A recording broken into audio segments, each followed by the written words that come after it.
Hello friends, आप सभी का स्वागत है वेद ऑनलाइन क्लासेस के इस नए वीडियो में। आज हम विज्ञान में बायोलॉजी के पहले चैप्टर से शुरुआत करते हैं, जिसका नाम है जैव प्रक्रम। जैव प्रक्रम को लाइफ प्रोसेस कहते हैं। तो दोस्तों, आइए जानते हैं कि जैव प्रक्रम किसे कहते हैं। वे सभी प्रक्रियाएं जो जीव को सक्षम बनाए रखती हैं, जैव प्रक्रम कहलाता है।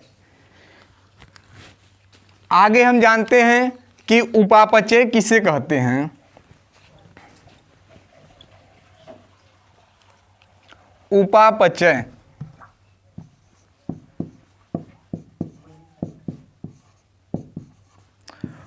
उपापचय को इंग्लिश में कहते हैं दोस्तों मेटाबॉलिक।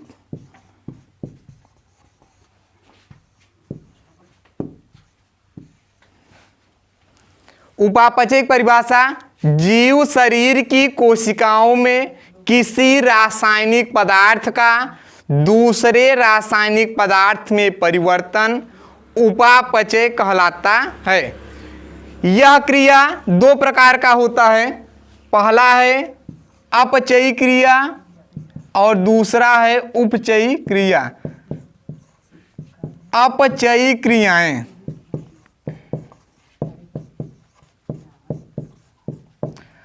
अपचयी क्रियाएं को इंग्लिश में कहते हैं कैटाबोलिक रिएक्शन।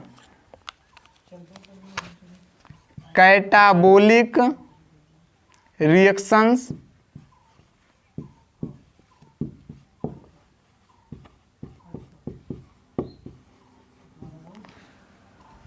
तो आइए दोस्तों समझते हैं अपचयी क्रियाएं किसे कहते हैं।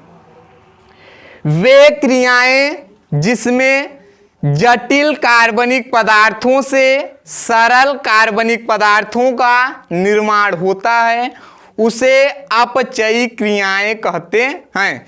जैसे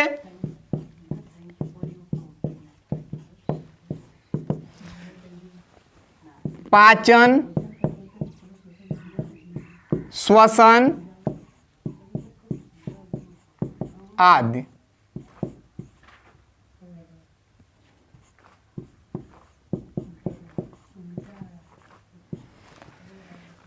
पाचन और श्वसन अपचयी क्रियाएं के उदाहरण हैं। दूसरा है उपचयी क्रियाएं।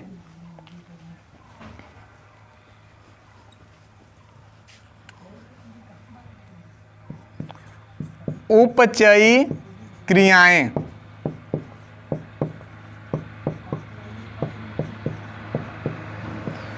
उपचयी क्रियाएं के इंग्लिश में कहते हैं एनाबोलिक रिएक्शन।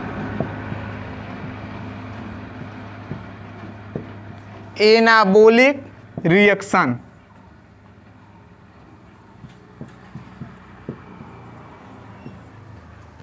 तो आइए दोस्तों समझते हैं उपचयी क्रियाएं किसे कहते हैं। वे क्रियाएं जिसमें सरल कार्बनिक पदार्थों से जटिल कार्बनिक पदार्थों का निर्माण होता है, उसे उपचयी क्रियाएं कहते हैं। जैसे प्रकाश संश्लेषण,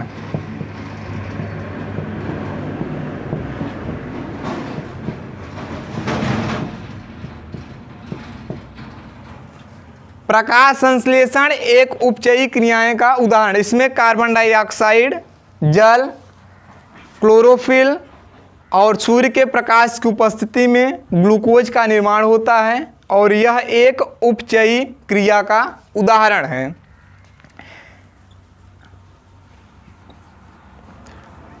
अब आगे हम समझेंगे पोषण किसे कहते हैं। पोषण पोषण को इंग्लिश में कहते हैं न्यूट्रिशन।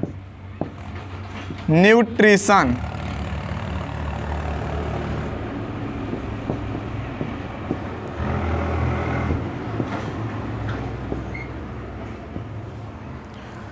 पोषक तत्वों का शरीर की प्रत्येक कोशिकाओं तक पहुंचने की संपूर्ण क्रिया को पोषण कहते हैं। ये हो गया दोस्तों पोषण की परिभाषा। दोस्तों आइए तो समझते हैं कि भोजन की आवश्यकता हमारे शरीर के लिए किस प्रकार से होती है। यानी नीड ऑफ फूड, भोजन की आवश्यकता मुख्य रूप से 4 प्रकार से होती है। ऊर्जा की आपूर्ति कहाँ से होता है दोस्तों? जैसे ऊर्जा की पूर्ति कहाँ से होगा? हम भोजन करते हैं तो भोजन में मुख्य रूप से 7 प्रकार के पोषक तत्व होते हैं। कार्बोहाइड्रेट, प्रोटीन, वसा, विटामिन, खनिज लवण, जल तथा न्यूक्लिक एसिड, जो हमारे शरीर के लिए आवश्यक होता है।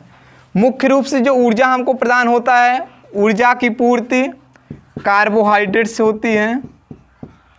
कार्बोहाइड्रेट,